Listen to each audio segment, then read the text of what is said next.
صلاح الدین ایوبی، مسلمانوں پہ ظلم ہوا، فلسطین میں آگ لگی اور پورے فلسطین کی گلیاں خون سے بھر گئیں۔ ایک دن کے اندر 70,000 مسلمان قتل ہوا۔ گھوڑوں سے سڑکوں پہ چلا نہیں جاتا تھا، گھوڑے پھسلتے تھے، اتنا خون تھا، اور کچی سڑکیں تھی، اتنا خون تھا۔ پہلے کچی زمین نے خون پیا، پھر خون اس سے باہر آیا، پھر بھی اتنا 70,000 آدمی قتل ہوا۔ صلاح الدین ایوبی کون تھے؟ میرے غوث اعظم جیلانی کے مدرسے کے طالب علم تھے۔ جامعہ نظامیہ مدرسہ، یہ مدرسے ہیں جنہوں نے دین کے مجاہد پیدا کیے، مدارس ہیں جنہوں نے دین کے مجاہد پیدا کر کے پوری دنیا کے اندر پھیلائے ہیں۔ مدارس کے اندر دہشت گردی آئی، میں اختلاف نہیں کرتا، لیکن ابھی بھی مدرسے ہیں جن مدرسوں سے رسول اللہ کے دین کا سچا درس دیا جاتا ہے، امن، پیار اور محبت کی فضا کو عام کیا جاتا ہے وہ مدارس، اور انشاءاللہ قیامت کی صبح تک وہ مدرسے قائم رہیں گے۔ صلاح الدین ایوبی مدرسے کے طالب علم ہے، مدرسے کا، لیکن مدرسہ اس کا تھا جو ساتھ درویش بھی تھا۔ صلاح الدین ایوبی اکیلا اپنے دوستوں سے کہنے لگا مسلمانوں کی مدد، چند سالوں میں نکلو مدد کریں۔ انہوں نے کہا تیرے نکلنے سے کیا ہوگا؟ کہنے لگا میں نے نہیں نکلنا، میرے اللہ نے میری مدد کرنی ہے، میرے اللہ نے میری اٹھ باندھ کمر، کیا ڈرتا ہے پھر دیکھ خدا کیا کرتا ہے، اور میں مجھے نکلنے دے، اللہ میری مدد کرے گا۔ تھوڑا تھوڑا کر کے فوج جمع کی، کوشش کی۔ چند سالوں کے بعد اسی جگہ جہاں مسلمانوں کا خون بہا تھا، اللہ نے اسلام کا جھنڈا پھر سے بلند کر دیا۔ صلاح الدین ایوبی فاتح بن کے مسجد اقصی کے دروازے پہ کھڑا ہے۔ چند سال گزرے، عیسائیوں کا اپنا وہ ظلم ابھی یاد ہے، اور عیسائی سارے لیڈر کہتے ہیں تیاری کر لو، اب ہمارے بچے کاٹے جائیں گے، عورتیں بیوہ ہوں گی، گردنیں کٹیں گی، اب دیکھنا جتنا خون ہم نے بہایا تھا مسلمان اس سے دگنا بہائیں گے۔ صلاح الدین ایوبی گھوڑے پہ کھڑے ہیں اور پوچھتے ہیں او عیسائیوں بتاؤ تمہارے ساتھ کیا کروں؟ گردنیں جھک گئیں، جواب کوئی بھی نہیں۔ کہا تم نے 70,000 مسلمان ایک دن میں مارا تھا، بولو تمہارے ساتھ کیا کروں؟ تم نے ایک دن میں مسلمان یوں کاٹے جیسے گاجر مولی کاٹی جاتی ہے، بولو کیا کروں؟ عیسائی کہنے لگے ہمیں اپنے ظلم یاد ہے، تشدد یاد ہے، بربریت یاد ہے، تو بہتر جانتا ہے تو نے کیا کرنا ہے۔ صلاح الدین ایوبی گھوڑے پہ فاتح کھڑا ہے، آنکھوں میں آنسو آئے، تڑپ کے رویا، کہنے لگا میں تمہارے ساتھ وہی سلوک کروں گا جو میرے مصطفیٰ نے قریش مکہ کے ساتھ فرمایا تھا، لا تصریب علیک، جاؤ تم پر کوئی زیادتی، جاؤ تم آزاد ہو۔ اس نے کہا تو کر کیا رہا ہے؟ کہنے لگا میں کیا کروں، میں اس محمد کا ماننے والا ہوں جس نے معاف کرنا سکھایا ہے صلی اللہ علیہ وسلم، میرے پیروں میں زنجیر ہے رسول اللہ کی غلامی کی، جاؤ تم آزاد ہو۔ اس نے کہا تم آزاد ہو، لوگوں نے کلمہ پڑھنا شروع کر دیا، اشہد ان لا الہ الا اللہ واشہد ان محمدا عبدہ۔ سارے قبیلے کے کچھ نہ کچھ لوگ مسلمان، ایک قبیلہ رہ گیا مسلمان نہیں ہوتا۔ صلاح الدین ایوبی اپنے خیمے میں بیٹھے ہیں تو ایک بی بی آ گئی، اس قبیلے کا کوئی شخص مسلمان نہیں ہوتا۔ بی بی آئی، آگے کہنے لگی میرے 4 بیٹے جنگ میں کھو گئے، چھوٹے چھوٹے بچے جنگ میں کھو گئے، مل نہیں رہے، فوجیوں کو حکم دے مجھے میرے بچے تلاش کر کے دیں۔ صلاح الدین ایوبی نے جھٹ پٹ سر پہ امامہ باندھا، نیزہ پکڑا، سینے بند باندھا، اپنے جبے کو سمیٹا اور باہر کہنے لگی تو کدھر جا رہا ہے؟ کہنے لگا میں خود تیرے بچے تلاش کر کے دوں گا۔ صلاح الدین چند سپاہی ساتھ گلی گلی نکلے، گلی گلی فجر کے نکلے، اثر ہو گئی، تھک گئے، 2 نمازیں صحرا میں پڑھی، جنگل کے اندر پہنچے تو ایک کونے میں 4 بچے ایک جگہ ڈرے اور سہمے ہوئے بیٹھے ملے۔ صلاح الدین ایوبی اٹھا کے لائے، ماں کو کہنے لگے تیرے بچے ہیں، نکلا اس لیے تھا کہ میرے نبی نے فرمایا بچے جدا ہوں تو ماں کو درد بڑا ہوتا ہے، اور میرے رسول نے فرمایا تھا جب جنگ کرنے جاؤ تو کھیت برباد نہ کرنا، فصلیں تباہ نہ کرنا، بچوں کو ماں سے جدا نہ کرنا۔ فرمایا میں سوچ رہا تھا تیرے بچے کہیں میری وجہ سے جدا ہو گئے تو مصطفیٰ کو جواب کیا دینا؟ فرمایا تیرے بچے ڈھونڈ کے لایا ہوں۔ بچے ماں کے پاس آنے لگے تو ماں نے بڑے بیٹے کے منہ پہ تھپڑ مارا، کہتا اماں کیا ہوا؟ کہنے لگے تو نے سنا نہیں کہ دشمن کے بچوں کی اتنی حفاظت کرتا ہے، میرے پاس نہ جا، اس کے قدموں میں بیٹھ جا، جس نبی کے غلام اتنے سچے ہیں وہ نبی کتنا سچا ہوگا۔ جس نبی کے نوکر اتنے کھڑے ہیں وہ نبی کتنا کھڑا ہوگا؟ جا کے کلمہ پڑھ لے۔ مسلمانوں کی نا ایک تعداد لڑتے لڑتے دور چلے گئی، تاتاریوں نے قید کر لیا۔ 4 مسلمان تھے، تبلیغ کرنے گئے، جنگ کرنے گئے، جہاد کرتے کرتے کافروں سے لڑتے تاتاری قوم میں چلے گئے، وہاں قید کر لیے گئے تو سزائے موت کا حکم ہوا۔ 4 بزرگ تھے، سزائے موت کا حکم ہوا تو تاتاری بادشاہ جو تھا وہ بڑا خلاف تھا، بڑا سخت مخالف تھا مسلمانوں کے۔ اس نے کہا کہ ان کو جب پھانسی دینا نا مسلمانوں کو تو میرے سامنے دینا۔ اب 4 عالم ہیں، 4 صوفی ہیں، سفید داڑیاں، سر پہ امامے۔ پھانسی کا وقت آیا تو جو پھانسی گھاٹ ہے وہ ایک ہے، چاروں کو اکٹھے پھانسی نہیں ہو سکتی۔ ایک کو کہا کہ ایک ایک کر کے ان کو پھانسی دو۔ جب پھانسی کا وقت آیا نا تو جو سب سے پیچھے صوفی تھے وہ دوڑ کے آگے آئے، کہنے لگے بادشاہ پہلی باری میری لگا پہلی۔ اب بادشاہ نے کہا ٹھیک ہے اسے لٹکا دو۔ وہ قریب آئے تو دوسرے دوڑ آئے، کہنے لگے نہیں پہلی باری میں نے زیادہ کافر قتل کیے، میرا بڑا جرم ہے، مجھے پہلے سزا دو۔ ان کو پھانسی دینے لگے تو تیسرے آ گئے، کہنے لگے نہیں یہ تو میرا قتل کرتا تھا، رستے میں بتایا کرتا تھا، ڈھونڈ کے میں بتلاتا تھا کہ یہاں زیادہ تعداد ہے، مجھے پہلے پھانسی دو۔ تیسرے کے ساتھ بات ہو رہی تھی تو چوتھا دوڑا آیا، کہنے لگا یہ رستے بتاتا تھا، یہ تبلیغ کرتا تھا، یہ سارا کچھ کرتا تھا، لیکن کہا یہ کہتے تھے چلو واپس چلتے ہیں، میں جانے نہیں دیتا تھا، میں کہتا تھا اور کافر مارنے اور علاقے فتح کرنے، میرا جرم بڑا ہے، مجھے پہلے پھانسی دو۔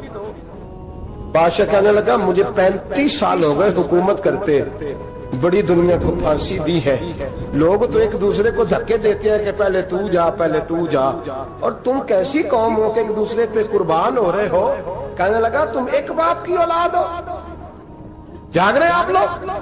تاتاری بادشاہ، کافر بادشاہ، اسلام کی مخالفت کرتے ہیں، ایک باپ کی اولاد ہو کا نہیں، ایک قبیلے کے رہنے والے ہو کا نہیں، ایک ملک کے رہنے والے ہو نہیں۔ اس نے کہا رشتہ کیا ہے تمہارا، رشتہ کیا ہے؟ تو بول کے کہنے لگے خدا ایک ہے، نبی ایک ہے، خدا ایک ہے اور نبی منفرد ایک ہے، اس قوم کی نقصان بھی ایک ہی، سب کا نبی، اللہ بھی، قرآن بھی ایک۔ کیا ہی اچھا تھا ہوتے اگر مسلمان بھی ایک، یوں تو سید بھی ہو، مرزا بھی ہو، افغان بھی ہو، تم سبھی کچھ ہو، بتاؤ کہ مسلمان بھی ہو۔ فرمایا ہمارا اللہ ایک ہے، نبی ایک ہے، تو کہا پھر ایک دوسرے پہ جان کیوں دیتے ہو؟ فرمایا ہمارے نبی نے ہمیں بھائی بھائی بنا دیا ہے، بھائی کا دل نہیں کرتا اس کی آنکھوں کے سامنے بھائی چلا جائے، ہمارا دل نہیں کرتا پہلے مجھے دے پہلے مجھے دے۔ بادشاہ کہنے لگا تمہارا جذبہ مجھے متاثر کر گیا، جاؤ میں تم چاروں کو آزاد کرتا ہوں، تمہیں آزاد کرتا ہوں۔ میرے دوستو یہ رنگ تھا، دیکھیں نا، یہ اس دھرتی نے نظام دیکھا ہے نا، اس فلک نے پہلی بار دیکھا، اس زمین نے پہلی بار، اور میرے حضرت صاحب فرمایا کرتے تھے زمین تڑپ کے روئی، اس نے پہلی دفعہ دیکھا۔ احد کا میدان ہے، 3 صحابہ تپتی ہوئی زمین پہ زخموں سے چور چور پڑے ہیں۔ حضرت انس بن نضر رضی اللہ تعالیٰ عنہ پانی کا پیالہ لے کے پہنچے، ایک زخمی سے کہا تجھے پانی پلانا ہے، تو کہنے لگا میرے زخم تھوڑے ہیں، وہ جو ساتھ پڑا اس کے زخم گہرے ہیں، پہلے اسے پانی پلا دے، جا اسے دے دے۔ اس کے پاس پہنچے تو وہ کہنے لگا وہ مجھ سے پہلے گرا تھا، اس کا زخم زیادہ گہرا ہے، اسے پانی پلا۔ تیسرے کے پاس گئے تو کہنے لگا چوتھا تڑپ زیادہ رہا ہے، اس کی عمر زیادہ ہے، میں تو جوان ہوں برداشت کر لوں، بڑھاپے کی وجہ سے نڈھال ہو گیا، پہلے اسے پانی پلا۔ چوتھا کہنے لگا 5ویں کے پاس جا، 5واں کہنے لگا 6 کے پاس جا۔ حضرت انس بن نضر کہتے میں رو پڑا، میں نے کہا محمد کے غلاموں، رسول نے تمہیں کیسا جذبہ دے دیا ہے، زبانیں پیاس سے باہر ہے لیکن تمہاری اخوت مرتے دم تک قائم ہے۔ کہتے میں 7ویں کے پاس گیا تو کہنے لگا اگر 6 قربانی دے سکتے ہیں تو مجھے خود غرض نہ سمجھ، میں نے نہیں پانی پینا، جا پہلے کے پاس لے جا۔ کہتے میں پہلے کے پاس آیا تو روح پرواز کر گئی، دوسرے کے پاس آیا تو روح پرواز کر گئی، میں 7ویں تک آیا تو انتقال کر گئے۔ کہتے ہیں پانی کا پیالہ میں نے اٹھایا اور میں نے زمین پہ رکھا تو میں نے کہا پانی کھوا رہنا، محمد کے غلام مر تو جاتے ہیں پر ایک دوسرے کا خیال بڑا رکھا کرتے ہیں، گھوا رہنا یہ مر جایا کرتے لیکن ایک دوسرے کا درد۔ میرے دوستو لٹا ہوا برما، روتے ہوئے مسلمان، سسکیاں اور آہیں لیتی ہوئی مائیں پوچھتی ہیں اے خاصا اے خاصان رسول، وقت دعا ہے، امت پہ تیری آ کے عجب وقت پڑا ہے، وہ دین جو بڑی شان سے نکلا تھا وطن سے، پردیس میں وہ دین آج غریب الغربا ہے۔ فریاد ہے اے کشتی امت کے نگہباں، بیڑا یہ تباہی کے قریب آن لگا ہے۔ اور کیا خوبصورت جملے کہے تھے کہ نبی پاک صلی اللہ علیہ وسلم نے، حضور نے فرمایا تھا میرا مومن ایک جان کی طرح ہوتا ہے، ایک جان کی طرح ہوتا ہے، ایک کو تکلیف ہو جسم کے ایک حصے کو سارا حصہ پریشان ہوتا ہے۔ فرمایا یہ ایک مکان کی طرح ہے، ایک اینٹ دوسری اینٹ کو مضبوط کرتی ہے۔ فرمایا یہ مضبوط لوگ ہیں، یہ مضبوط لوگ۔ حضرت عمر فاروق کا زمانہ ہے، ایک آدمی نے سیری بھیج دی ایک گھر میں بطور تحفہ، قحط کا زمانہ تھا، گوشت ملتا نہیں تھا، جانور، ایک آدمی نے سیری بھیج دی ایک آدمی کے گھر میں۔ اس نے کیا کیا؟ اس نے اپنی بیوی سے کہا ہماری تو خیر ہے، ساتھ والا پڑوسی زیادہ غریب ہے، ادھر نہ بھیج دیں، یہاں گندم امیر شہر کی ہوتی رہی خراب اور بچی کسی فقیر کی فاقوں سے مر گئی۔ کہا ساتھ والے پڑوسی کے گھر سے میں کئی دنوں سے بھوک کی آوازیں، وہاں بھیج دے۔ اس کے گھر گئی تو اس کی بیوی شوہر کو مشورہ دیتی ہے، کہتی ہے میرے بچے تو دلیر ہے، ساتھ والے کے چھوٹے ہیں، وہ گزارا نہیں، ادھر نہ بھیج دیں۔ ادھر گئی۔ ایک روایت ہے 7 گھر، ایک روایت ہے 21 گھر۔ 21 گھروں میں گھومتی ہوئی وہ صرف پھر پہلے کے گھر میں آ گئی اور پہلا صحابی کہنے لگا صرف تو نے ہی محمد کا کلمہ نہیں پڑھا، باقی 20 نے بھی پڑھا ہوا ہے، صرف تو نے ہی رسول اللہ سے یہ درس نہیں لیا، باقیوں نے بھی لیا ہے، اور صرف تیرے اندر ہی جذبہ اظہار نہیں، تو ہی صرف مسلمانوں سے پیار نہیں کرتی، سارے ہی پیار کرتے ہیں۔ وہ صرف پھر آ گئی ہے، اب کیا کرنا ہے؟ اب کیا کرنا ہے؟ تو امام نبوی نے لکھا ہے، وہ کہنے لگی کرنا کیا ہے؟ پکاؤں گی میں اور کھائیں گے 21 گھر، پھر بھی اکیلے نہیں کھائیں گے، پکاؤں گی میں اور کھائیں گے 21 گھروں کے مطابق شوربہ پکا، اور پھر برتن میں ڈال کے وہ بی بی ایک کے گھر کا دروازہ کھٹکھٹاتی ہے، کہتی ہے مصطفیٰ کے غلاموں نکلو باہر اور کھاؤ، اس لیے کہ جس نبی نے مجھے پیار کا حکم دیا اسی نے تمہیں بھی پیار کرنا سکھایا ہے، یہ رنگ چشم فلک نے سکھایا ہے۔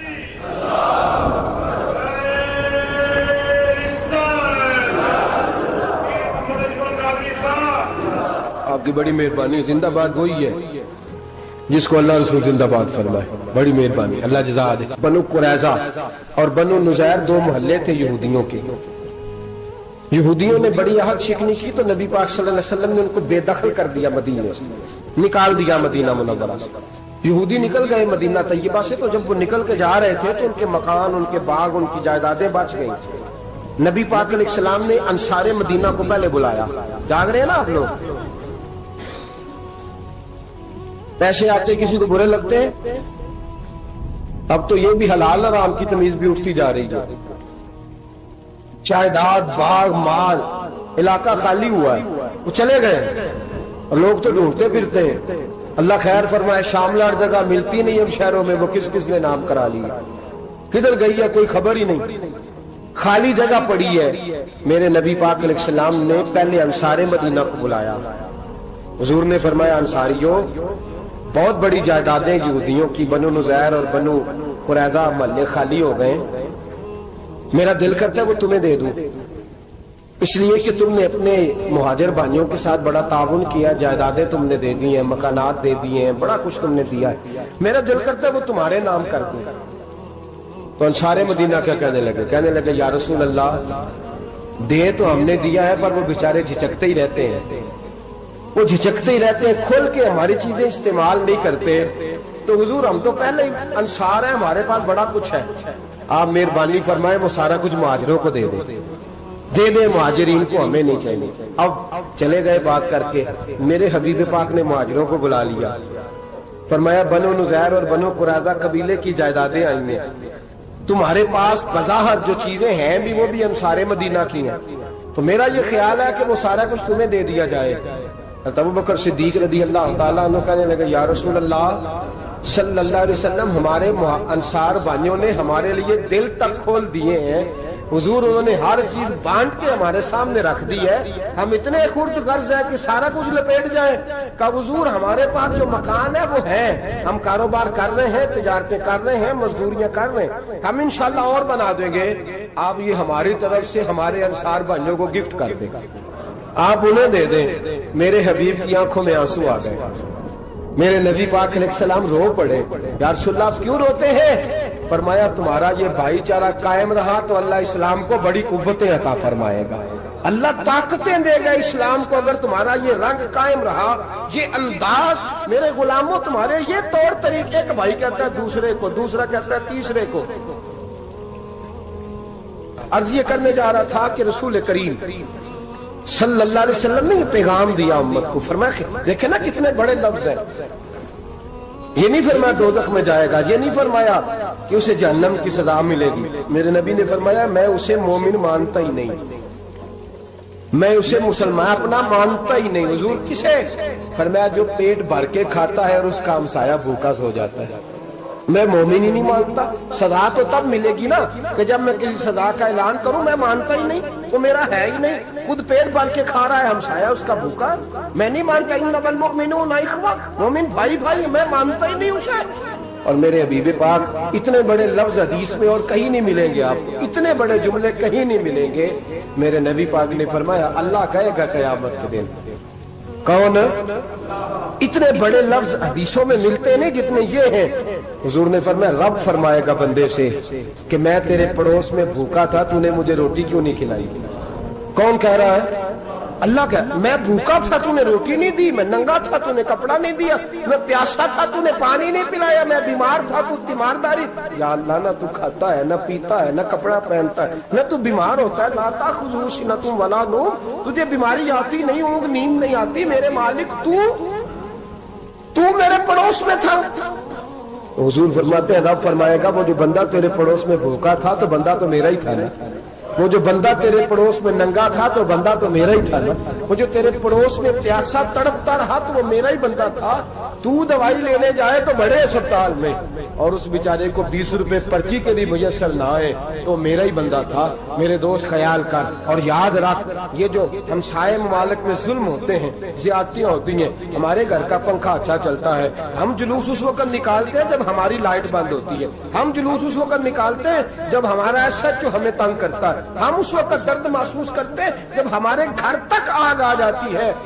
یہ جو باہر آگ جل رہی ہے یہ تیرے گھر بھی آ سکتی ہے. یہ جو باہر فساد ہو رہا ہے یہ تیرے دروازے تک آ سکتا ہے. میرے رسول پاک نے ایک جان، مسلمان کو ایک جان قرار دیا. مجھے بتائیے انگلی کو کٹ لگ جائے، مسلمان ایک جان ہے نا. انگلی کو لگ جائے کٹ،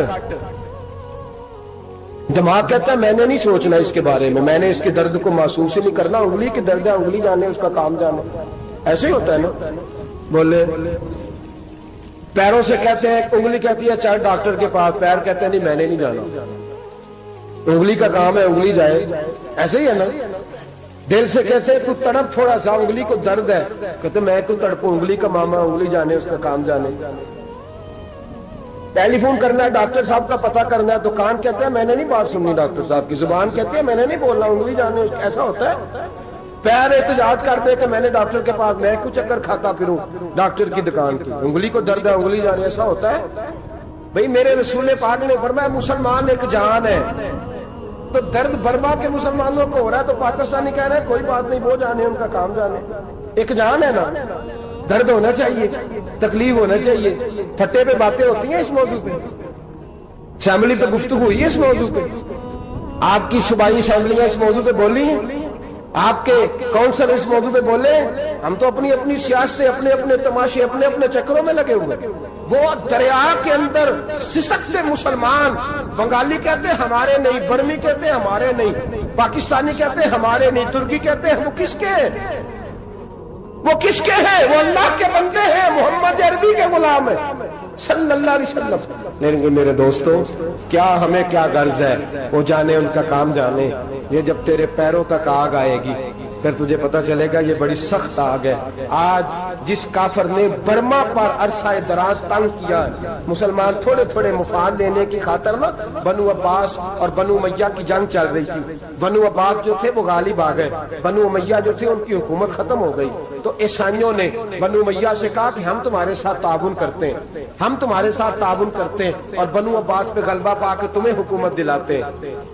بنو امیہ بڑی جدوجہد کر رہے تھے بادشاہی کے لیے، لیکن انہوں نے کہا کہ ہم لڑ رہے ہیں، کوشش کر رہے ہیں.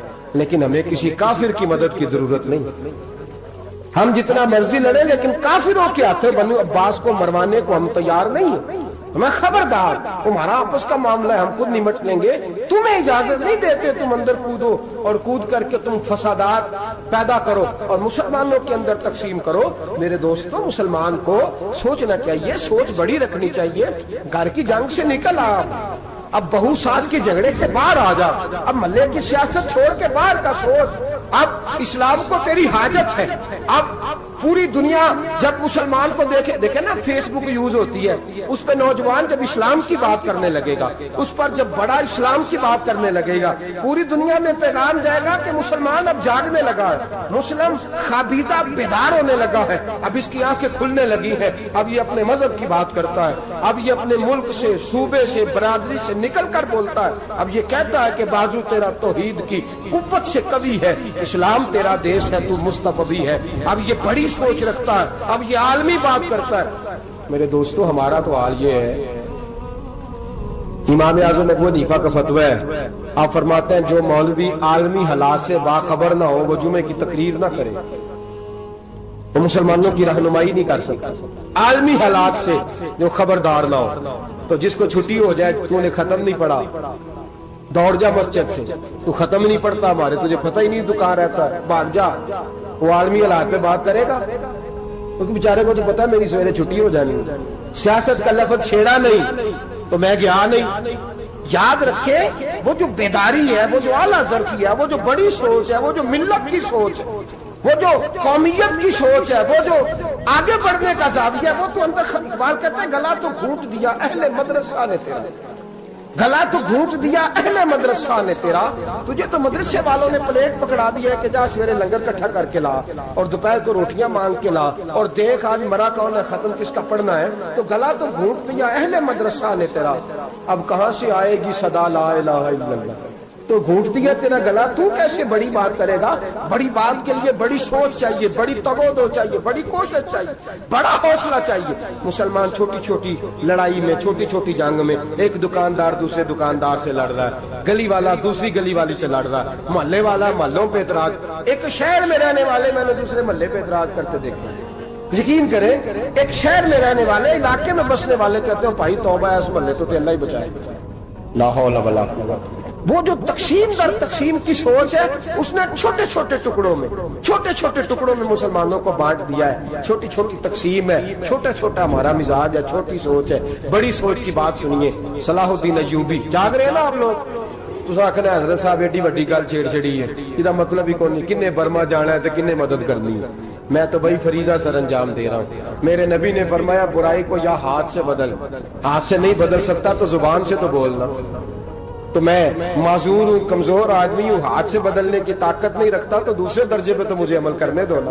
اثر کرے نہ کرے سن تو لے میری فریاد، نہیں ہے داد کا طالب یہ بندہ آزاد. رونے تو دو، تڑپنے تو دو، آہیں تو بہانے دو، سسکیاں تو لینے دو، مار کھائیے تو تڑپنے تو دو.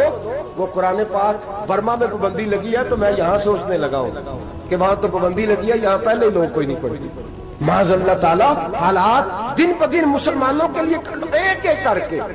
افغانستان میں جو آگ لگی تھی، پھر وہ عراق میں بھی لگی، پھر وہ لیبیا میں بھی لگی، پھر وہ مصر میں بھی لگی، پھر وہ یمن میں بھی لگی. سعودی عرب میں دھماکے ہوئے، میرا دل تڑپا ہے، مجھے پریشانی ہوئی. میں بچے 5 تھے، میں بڑا ڈسٹرب ہوا. میں نے کہا یار یہ ہمارا سب کا اجماعی عقیدت کا مرکز ہے.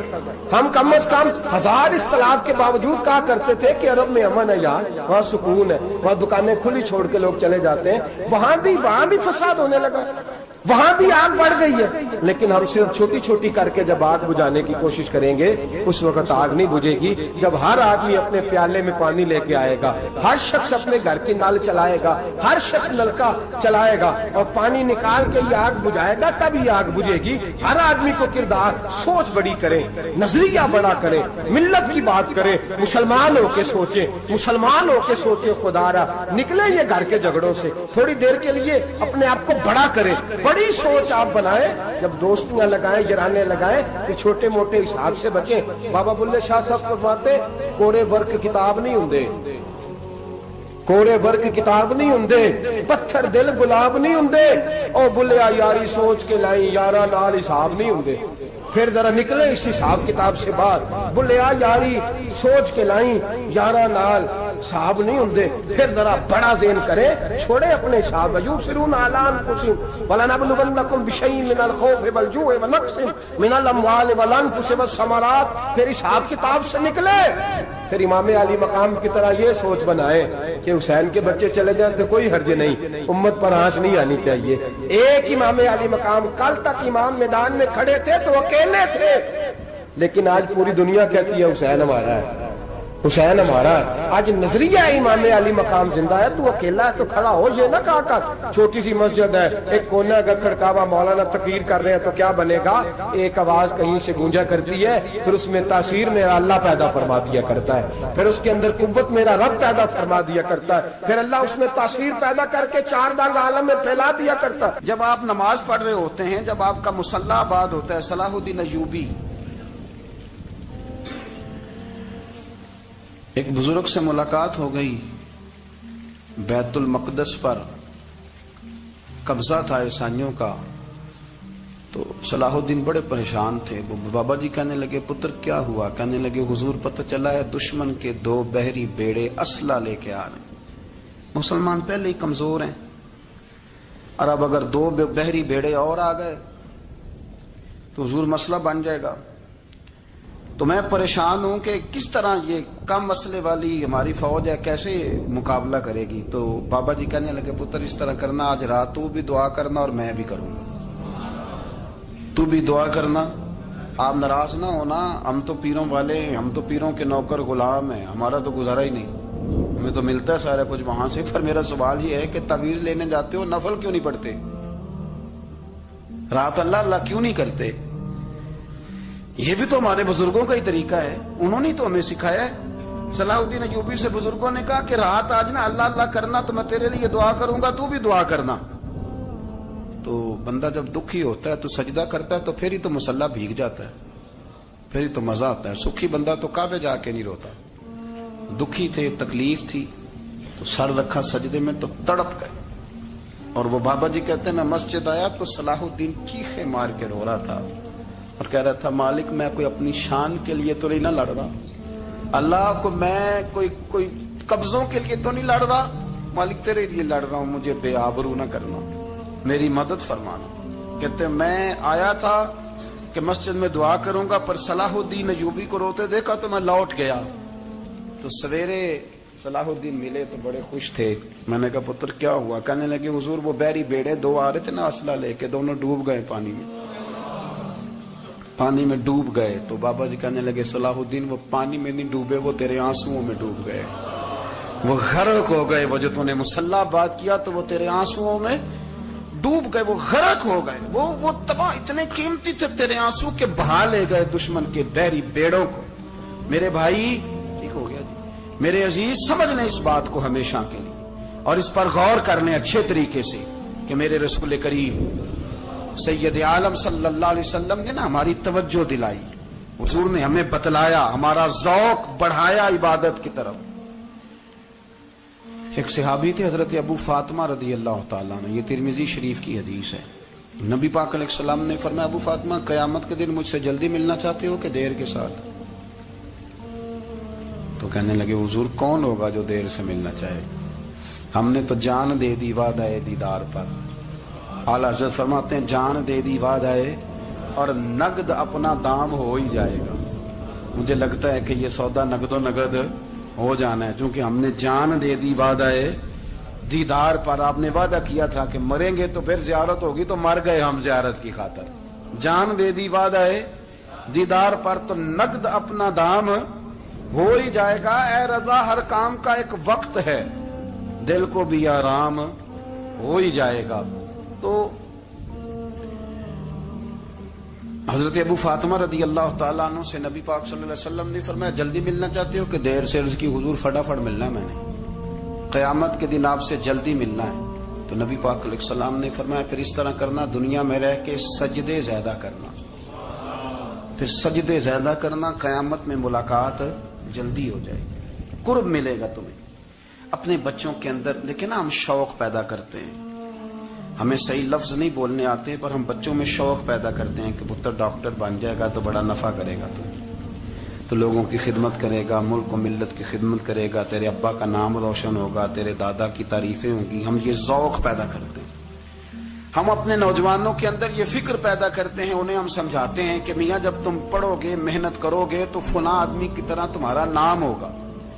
یہ جتنا ذوق ہم بچوں کے اندر ان چیزوں کا پیدا کرتے، ہمیں حکم ہے کسی طرح ہم ذوق پیدا کریں کہ پتر نماز پڑھے گا تو اللہ راضی ہو جائے گا، تو سجدہ کرے گا. دیکھیں نا میرے رسول کریم علیہ السلام نے فرمایا 7 سال کے بچے کو مسجد لے کے جاؤ، یعنی اسے شوق دلاؤ، اس کے اندر یہ خاصیت پیدا کرو کہ اس کا دل کرے مسجد میں جانے کا، اس کے اندر یہ خصوصیات لاؤ کہ وہ ہمارے ہاں نا ہر چیز کو پرموٹ کیا جا رہا ہے، ہر چیز کو یعنی سر سنگیت سکھانے کے لیے اکیڈمیاں بن گئی، ہر شے پرموٹ ہو رہی ہے. عبادت کا جذبہ کم ہوتا جا رہا ہے، اللہ کا ذوق ہمارے اندر نہیں رہا. اور اتنا مشکل ہم نے اپنے لیے بنا لیا ہے کہ وہ بندہ جو بڑی زبردست مذہبی گفتگو کر رہا تھا اور تگڑی بات کر رہا تھا، کیا بات ہے، لیکن نماز کے بارے میں کمزوری دکھا جاتا ہے، نوافل کے بارے میں وہ چپکے سے نکل جاتا ہے. امام احمد بن حنبل رحمۃ اللہ تعالی علیہ، مسند امام احمد بن حنبل 14 جلدوں میں ہے مارکیٹ میں، اور مجھے تو خیر پسند ہی بڑی ہے، میں نے تو کئی دفعہ پڑھی ہے. اور کیا بات ہے، امام احمد بن حنبل کیسے تگڑے قسم کے محدث تھے، اور اللہ نے کتنا انہیں اعزاز عطا فرمایا ہوا. یہ کوڑے بھی کھاتے تھے دین کی خاطر، سارا کرتا لہو سے بھر بھی جایا کرتا تھا. بڑا اعزاز والا شخص تھے، بڑے اعزاز والے. حدیثیں جمع کرنا، حدیثیں لکھنا، حدیث پڑھانا، سارا دن رہتے تھے. کہہ سکتے تھے کہ میں کر تو رہا ہوں کام، اور حدیث بھی موجود ہے کہ عالم عابد سے افضل ہوتا ہے، پر اس کے باوجود امام احمد بن حنبل رحمۃ اللہ علیہ 300 نفل فرض نمازوں کے علاوہ پڑھا کرتے تھے. 300 نوافل روز پڑھا کرتے تھے. ان کے بیٹے نے کہا ابا جی مکان خریدنا ہے تو وہ جگہ کہاں کر کے لوں، بہت ساری آبادیاں. تو فرمایا پتر وہاں لینا جہاں مسجد قریب ہو. میرے رسول کریم سید عالم صلی اللہ علیہ وسلم اتنا پسند کرتے مسجد کو، اتنا پسند کرتے نماز کو، کہ رسول کریم صلی اللہ علیہ وسلم تہجد کی نماز بھی پڑھتے، پھر حضور فجر کی نماز بھی پڑھتے. نبی پاک وتر کو الگ کر کے پڑھتے، عشاء کے ساتھ نہیں پڑھتے. یہ تو ہم اس لیے اجازت دی ہمارے بزرگوں نے کہ بعد میں اٹھے گا کون علیحدہ وتر پڑھنے کے لیے، عشاء کے ساتھ پڑھ لے. وتر پڑھتے، تہجد پڑھتے، فجر پڑھتے، اشراق پڑھتے، چاشت پڑھتے، پھر مغرب کی نماز کے بعد 6 رکعت اوابین پڑھتے، پھر رات کو صلاۃ اللیل پڑھتے. سیدہ عائشہ صدیقہ کہتی ہیں زمانہ سو جاتا اور میرے رسول مصلی بچھا کے کھڑے ہو جاتے. او یار کھیتی باڑی کر کے نہیں، محنت مزدوری کر کے نہیں. جناب عائشہ کہتی ہیں میں یہ بھی دیکھتی کہ حضور ایک آیت شروع کرتے تو ساری رات اسی کو پڑھتے، اور میری نظر جاتی تو قدم مبارک پہ ورم آ جاتا. یار نماز پڑھ کے اتنی مشقت کر کے، اتنی جد و جہد کر کے ورم آ گیا. یا رسول اللہ اتنی محنت کیوں کرتے ہو؟ فرمایا افلا اکون عبدا شکورا، کیا میں اپنے رب کا شکر گزار بندہ نہ بنوں؟ صحابہ کا ذوق عبادتوں کا، ریاضتوں کا، تلاوتوں کا، طبیعت ہے ان کی. وہ ایک دوسرے کو، حضرت مولا علی شیر خدا کرم اللہ تعالی وجہہ الکریم کے زمانے میں روم کے بادشاہ نے کہا یار یہ مسلمانوں کا پتہ تو کرو، یہ آخر کیوں اتنے زیادہ مجاہد ہیں. اس زمانے میں جاسوس بھیجنے کا مزاج تھا. اب تو جاسوس پکڑا جاتا ہے، اب تو جاسوس، اور جاسوسی کا شوق ویسے آج بھی ہے. عرض کروں تھوڑی سی بات اس عنوان سے. پتہ کیا ہمارا مسئلہ ہے؟ ہم جہاں جاتے ہیں نا وہاں تھوڑی خوشبو سونگنے کی کوشش کرتے ہیں. وہ کیا ہے تو یہ کیا ہے تو ادھر کیا ہے تو تھوڑا سا ادھر کیا ہے. میرے رسول پاک پڑھیے درود شریف، سارے پڑھیے ذرا زور سے صلی اللہ تعالی. نبی پاک علیہ السلام نے فرمایا جاسوسی نہ کرنا ورنہ تم بندوں کو خراب کر دو. اور فرمایا اس طرح نہ ہو کہ تم کسی کے آپ کھول نہ نکلو تو تمہارے پہلے کھول جائیں. یہ جو ذوق ہے نا یہ ختم کریں، چھوڑیں. مطلب آپ کس چکر میں پڑے ہوئے ہیں؟ اتنی زیادہ توجہ کرنے کی کیا ضرورت ہے؟ کام سے کام رکھیں. اس میں بندہ تھوڑا سا نا آسان رہتا ہے. یہ جو بہت زیادہ ٹٹولنے والے لوگ ہوتے ہیں نا وہ بےچارے پھر عمر ٹٹولتے ہی گزار دیتے ہیں.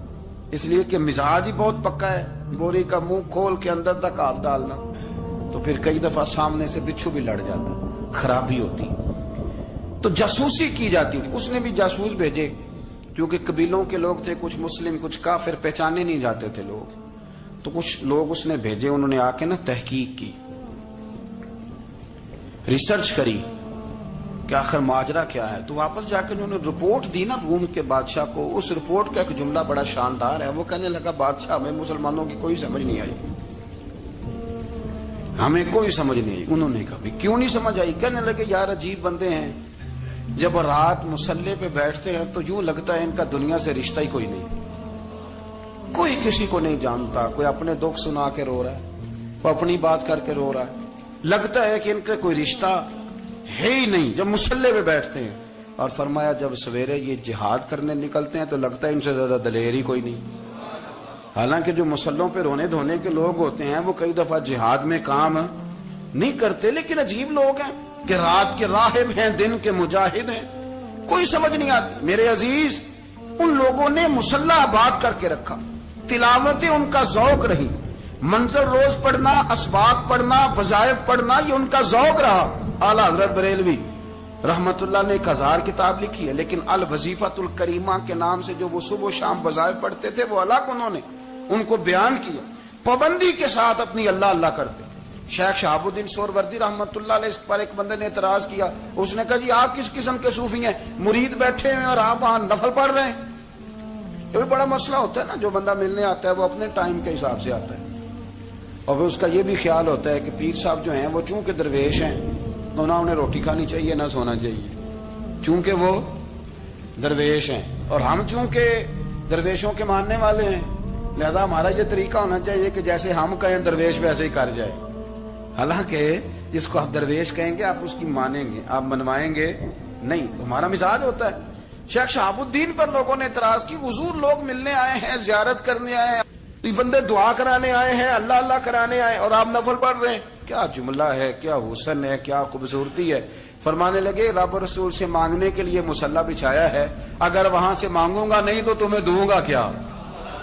پہلے مجھے کچھ لے تو لینے دو، اگر میرے پلے کچھ ہے ہوگی تو آگے دوں گا نا۔ تو میں مانگنے گیا تھا کہ یا اللہ دے، تیرے بندے لینے آئے دے، تو میں کچھ لوں گا تو آگے دوں گا نا۔ لیکن ہمارا یہ سٹیٹس، یہ مزاج، یہ شعور نہیں ہے۔ گپیں، کہانیاں، داستانیں، گفتگو، خطابت، واز، کیا بات، لیکن اگر کچھ کرنے کا کام ہو تو وہ نہیں ہم سے ہوتا۔ میرے نبی کریم علیہ الصلوۃ والسلام نے مصلی سے دل لگانے کا درس دیا، حضور نے توجہ دلائی، صحابہ اس ذوق کے حامل لوگ تھے، وہ کوشش کرتے تھے۔ جناب صدیق اکبر رضی اللہ تعالیٰ عنہ کا عبادت کا مزاج ہمیشہ قائم رہا۔ حضرت عمر فاروق ساری رات اللہ کے حضور کھڑے رہے۔ حضرت عثمان غنی رضی اللہ تعالیٰ عنہ عشاء کی نماز پڑھ کے 2 رکعتوں کی نیت باندھتے تھے، 15 سپارے پہلی رکعت میں پڑھ دیتے تھے۔